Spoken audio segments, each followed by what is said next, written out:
Waalaikumsalam. Alhamdulillahirabbil alamin. Hamdan yuwafi ni'amahu wa yukafi'u mazidah. Alhamdulillahilladzi anzala sakinata fi qulubil mu'minin liyazdadu imanan ma'a imanihim. Walladzi khalaqal mauta wal hayata liyabluwakum ayyukum ahsanu amala.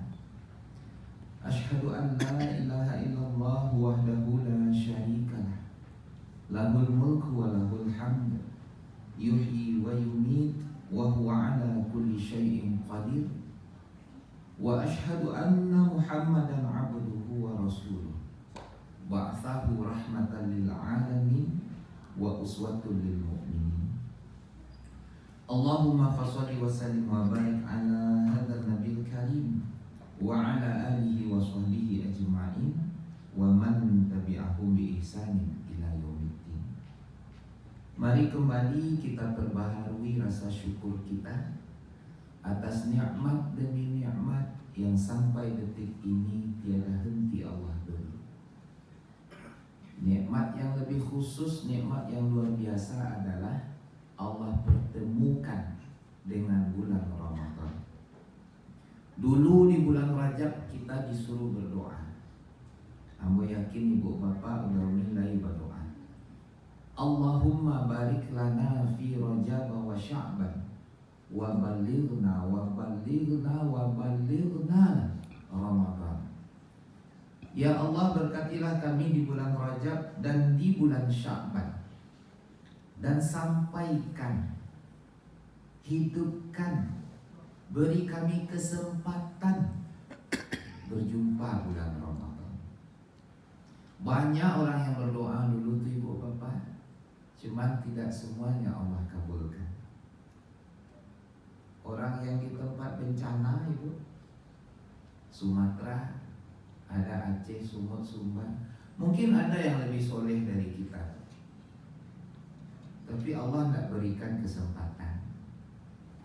Mungkin ada yang zikirnya lebih panjang dari kita, tapi Allah tidak berikan Ramadan. Mungkin ada yang sholat malamnya lebih rajin dari kita, doanya lebih kuat dari kita, tapi Allah tidak berikan kesempatan. Atau yang korban kecelakaan. Atau ada juga yang besok mau Ramadan, hari ini dia dipanggil oleh Allah. Ada itu. Kalau ada ibu bapak nanti karena berjalan-jalan sehari 2 hari melaki Ramadan, itu nampak tenda-tenda kematian, orang menggali kuburan. Ada yang dipanggil Allah. Kita alhamdulillah sudah jumpa dengan Ramadan. Maka jangan sia-siakan. Semua kekurangan, kekhilafan Ramadan tahun lalu, mari kita sempurnakan. Ramadan tahun lalu tarawihnya masih bolong, Al-Qur'annya belum khatam. Ternyata tidak seorang pun yang kita bukakan. Atau di 10 malam terakhir kita tidak i'tikaf, yang laki-laki. Maka mari kita sempurnakan. Kita syukuri nikmat Ramadan. Sholawat dan salam kita doakan kepada Allah semoga tercurah untuk uswah dan qudwah kita Nabi Muhammad sallallahu alaihi wasallam. Allahumma sholli ala Muhammad wa ala alihi wa sahbihi wasallam. Insyaallah pagi ini memenuhi kajian ilmu tausiah kita masih dengan tema adab. Kita akan membahas tentang komunikasi, tentang berbicara. Karena semua kita perlu berbicara. Semua kita perlu berkomunikasi. Orang tua ke anak perlu komunikasi. Suami ke istri mesti komunikasi. Guru ke murid harus komunikasi. Masyarakat dengan tetangga, dengan semua perlu komunikasi. Menyampaikan sesuatu itu komunikasi. Oh, kalau yang nggak bisa bicara gimana? Tetap berkomunikasi Pak, cuma nggak pakai suara. Kan ada orang yang diberi keterbatasan. bersuara yang tidak bisa, tapi ada bahasa-bahasa isyarat, gerak-gerak tertentu, dan itu komunikasi. Bahkan menatap orang saja komunikasi itu. Ada pesan yang disampaikan. Tidak pula mesti dengan suara. Awak ke Tanah Abang dulu tuh dimasuk kete-kete. Kalau masih bahas galik-galik dia jam 10 malam.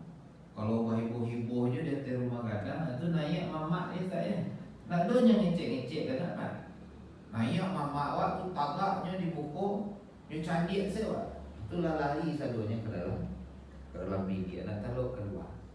Lapai mamak tadi pulang. Akhirnya letak kalau saya dia takut kan. Pagi saja pun. Itu kan komunikasi juga. Guru melihat muridnya heboh, berarti guru kau mengecek. Anyang saya di muka kelas. Dicari saya murid. Itu lantuk sadonya. Ada pesan yang disampaikan. Nah, jadi walaupun tidak dengan bicara, ada komunikasi. Kita yang dikaruniakan oleh Allah kemampuan berbicara, lisan yang bisa digerakkan, maka ada aturan yang mesti kita perhatikan. Ternyata ibu bapak, dalam Al-Quran ini banyak dijelaskan tentang perkataan-perkataan. Nah, malah ada yang membuat intisarinya menjadi 6 macam perkataan. Dan semuanya itu lengkap dengan dalilnya. Kita akan sampaikan sesuai waktu. Tapi secara garis besarnya aku sampaikan sedulu nama-namanya, nanti aku uraikan sesuai waktu kita. Ada kaulan karimah. Kaulan itu perkataan. Nah, kadang-kadang kita sering mendengar kaul. Kaul dari orang soleh, kaul dari ulama. Artinya perkataan. Kul, katakanlah kaul, perkataan. Kaulan karimah maknanya perkataan yang mulia. Lalu ada kaulan sadida. Dalam surat An-Nisa ayat 9. Bismillahirrahmanirrahim. Wal yakhshal ladzina law taraku min khalfihim dzurriyyatan dhi'afan khafu 'alaihim falyattaqullah wal yaqulu qaulan sadida. Apa maknanya? Perkataan yang benar. Nah, itu sadida, benar. Lalu ada lagi qaulan layyina, layyin. Nah, ini dalam surat Thaha, kisah Nabi Musa ini. Apa maknanya? Perkataan yang lembut. Nah, berarti lawannya kasar. Ada orang yang keras nada suara, tapi ada yang kasar. Maaf pak, suaranya lembut tapi kasar. Kalau bahasa awaknya tajam ya bu ya. Ini enggak ada hari-hari ada bu. Cuma orang balik darinya gimana nih? Tajam, artinya kasar kan? Tersinggung. Ini lain, lembut. Ini juga dipakai kepada anak, kepada yang lebih kecil. Ada lagi kaulam ma'rufah. Ma'ruf, perkataan yang baik. Dalam surat An-Nisa ada ayat 5, surah Al-Baqarah 235. Banyak sumber. Perkataan yang baik, perkataan yang sopan, yang santun, tidak menyakiti.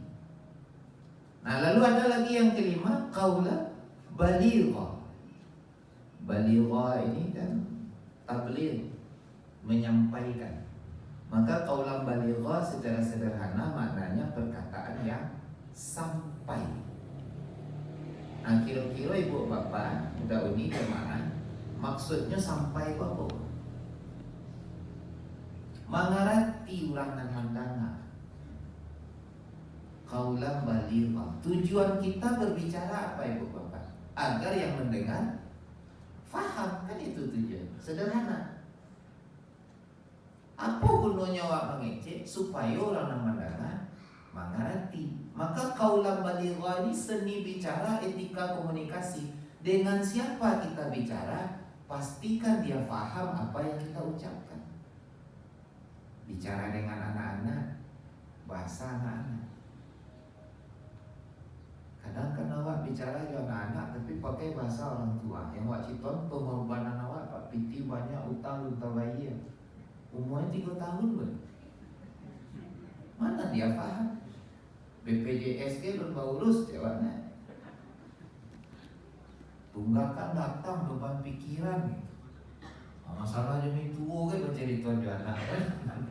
Nggak paham lah dia.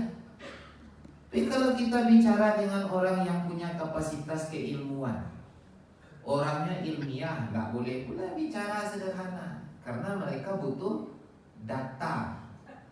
Iya, ada orang yang begitu.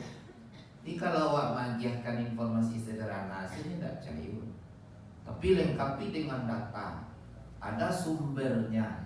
Kalau perlu ada buku yang kita serahkan, nah, barunya mendengar. Karena kapasitasnya tadi qaulan baligha, ya. Di hadapan kalangan akademis, maka bicara kita juga bicara ilmiah. Tapi kalau di kampung misalnya mengincip, ibu-ibu apa-apa yang sehari-harinya itu bertani, mengolah lahan, nggak usah banyak-banyak istilahnya. Istilah bahasa Inggris itu ya. Adonan ceramah bagai kau tampik-tampik dan jauh bahasa Inggris ceramah.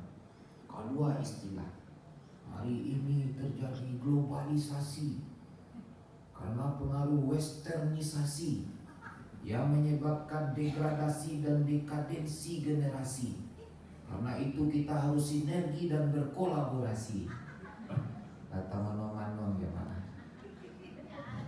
Sudahnya sama satu, kalau di tampek-tampek jauh itu sama satu sudah. Jam 10 kamu mulai. Kalau sudah ceramah heboh jemaah ibu-ibu tadi nak. Lah kece ustaz tadi. Sinergi, westernisasi, globalisasi. Kece ibu-ibu dan lain sambil pulang masa terompak. Kamu nak lo ngerti. Itu kece ustaz. Kalau pas mandang, ayo agak terangan. Sudah tuh kedua lo awak dari situ, membiak terompak lo ke ibu-ibu. Aku ustaznya. Tadi mengkasihnya tuh ustaz. Westernisasi, sasi, saya nggak ngerti kami lah. Artinya tuh aja beda lo. Kamu nggak lo ngerti lo. Cuman merancak lo terangan tuh sambil lo. Apa gunanya bicara kalau orang yang mendengar nggak paham? Simple Pak. Itu ilmu komunikasi. Nah, ada yang keenam, qaulan maisura. Ada yang memaknai ini perkataan yang pantas, ada juga yang memaknai ini perkataan maleriang. Nah, jadi Islam juga mengajarkan.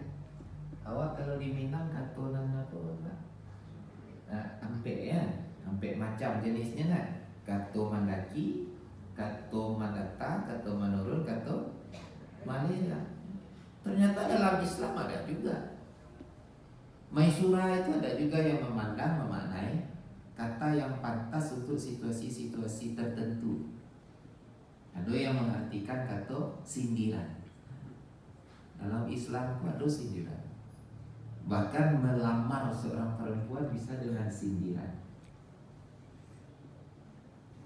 Nampak wajah penasaran ya Pak malu carut ustaznya. Bisa loh melamar dengan sindiran. Nah, dalam Minang kan ada juga sindiran. Nah, cuma pastikan kurang dan kawak sindir kok mengerti ya sindiran. Kalau kawan rasa tahun menyindir orang dan orang pun tidak ada sindir. Ya tidak ngerti ya sindiran. Tapi kalau awak sama-sama orang Minang kok ngerti ya sindiran. Sang nenek saja ya mak ya. Hanyalah paham. Kalau naku saya tidak malu. Aku latih os robok saya disindir. Kira dia nak latih. Latihan menyindir dan ini tidak paham. Pas dia tahu dia udah menyindir kamu itu udah setahun yang lalu. Oh gitu ya.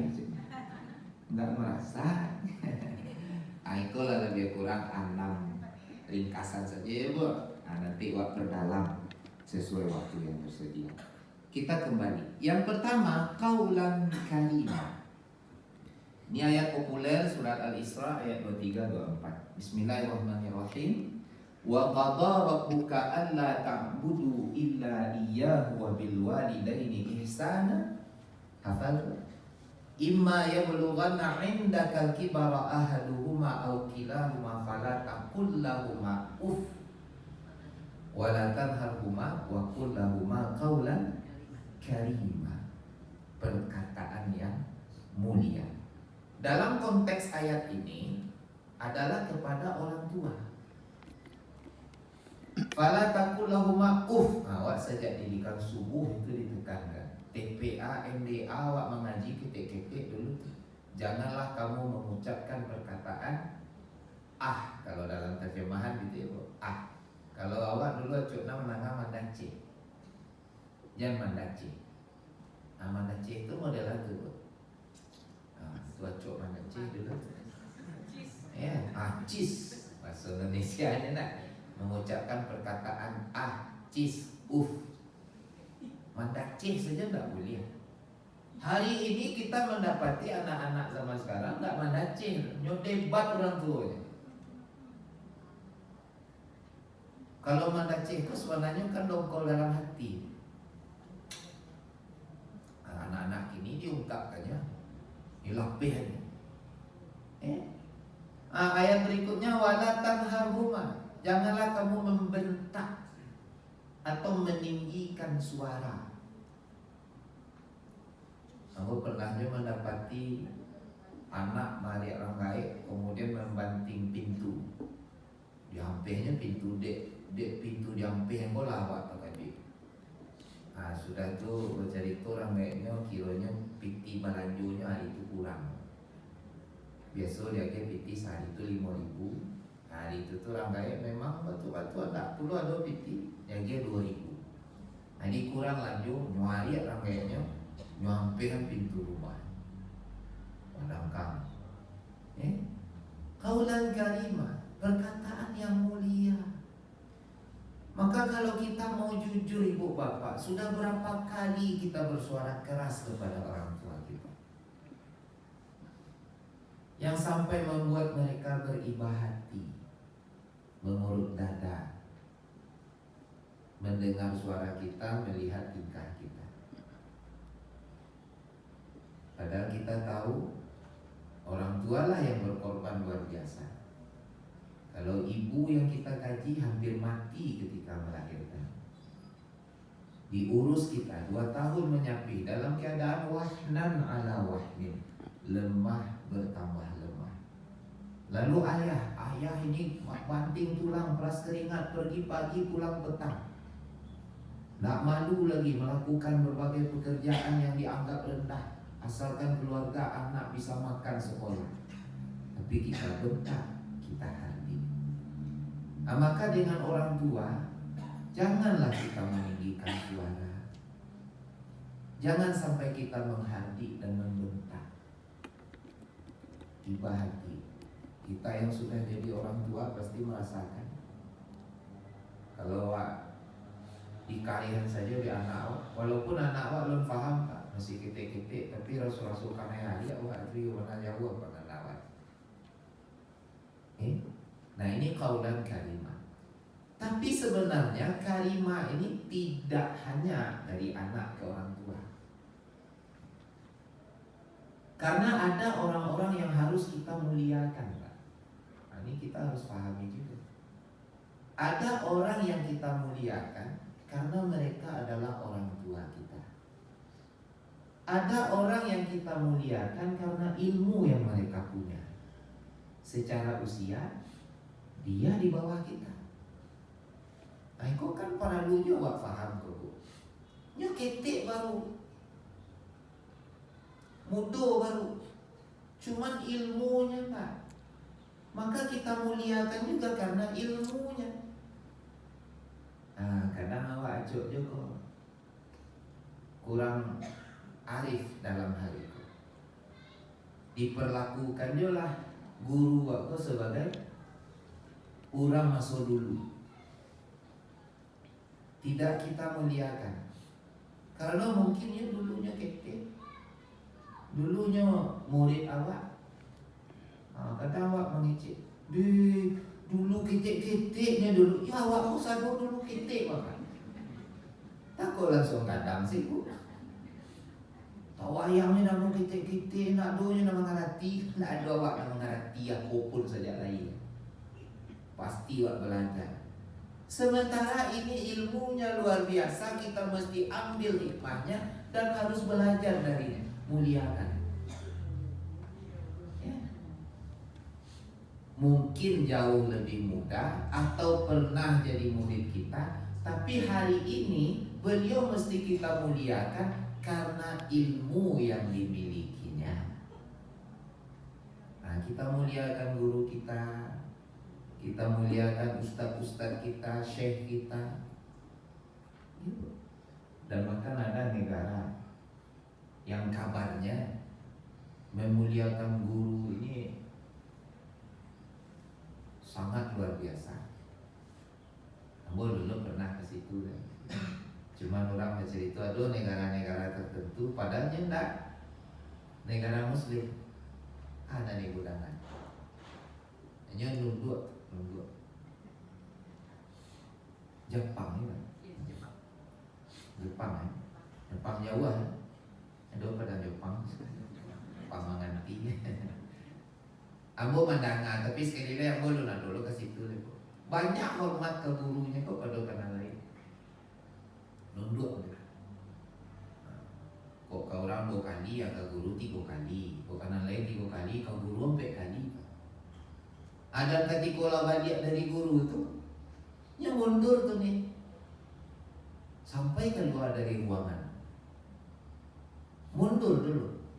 Jadi kalau jarak awak dalam ruangan misalnya kapal yang di tiang tu mundurnya ala tiba di pintu barunya balik kanan. Awak di guru awak cuek aja. Lah selesai alah balik ke guru balik kanan di muka guru punggung apa doa.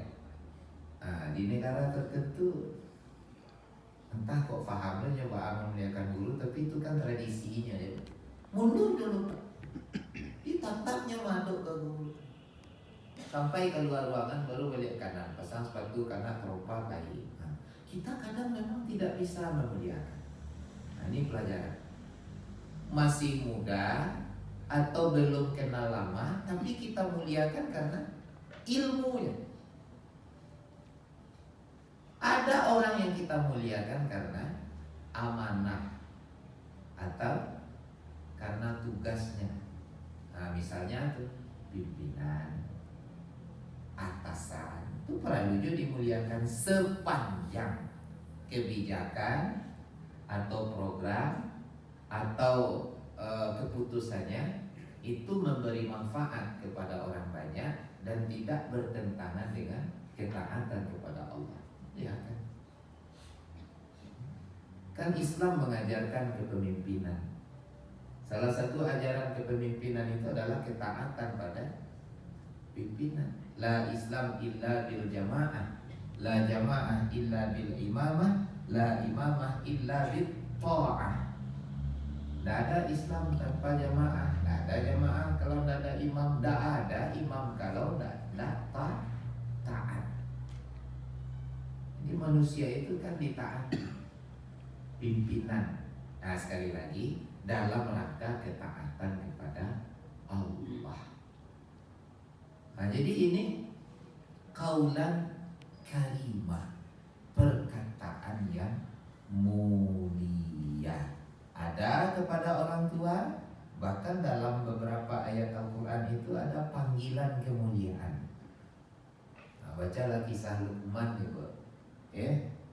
Ada 3 nama surat dalam Al-Quran yang Allah ambil dari nama orang tapi bukan nabi. Ayo siapa yang tahu ibu pak? Gitu aja hadiah boleh Ustaz. Umroh Oto lah hadiahnya nak Ustaz.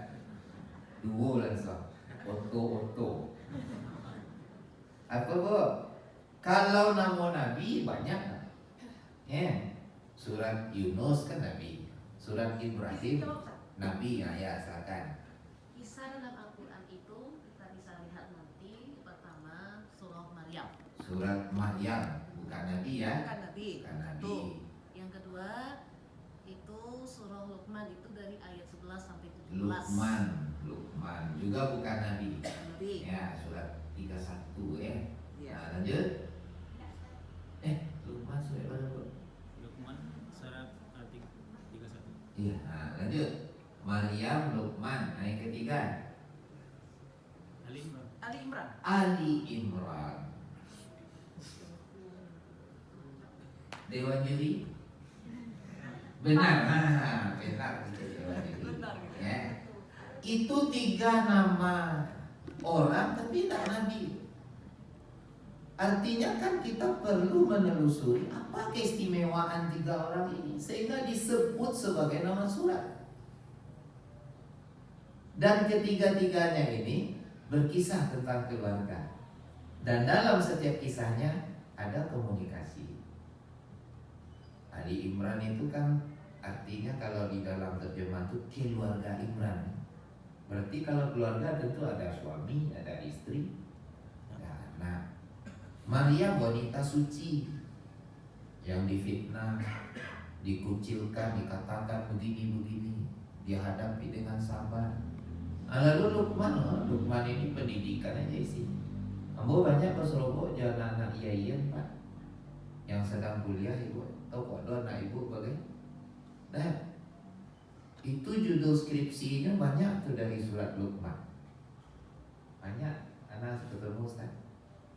Sedang kuliah, sedang tugas akhir Ustaz, sedang menyusun skripsi.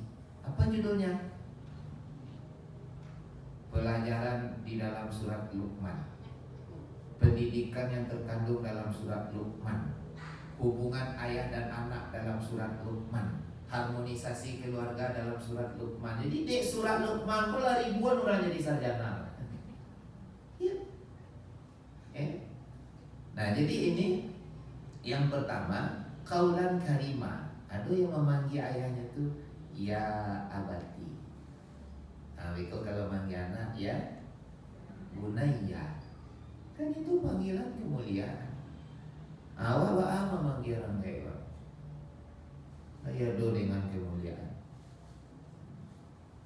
Dulu mungkin lah ya Bu ya. Kini kalau lah jadi bapak enggak enak. Masa mungkin orang tua begitu?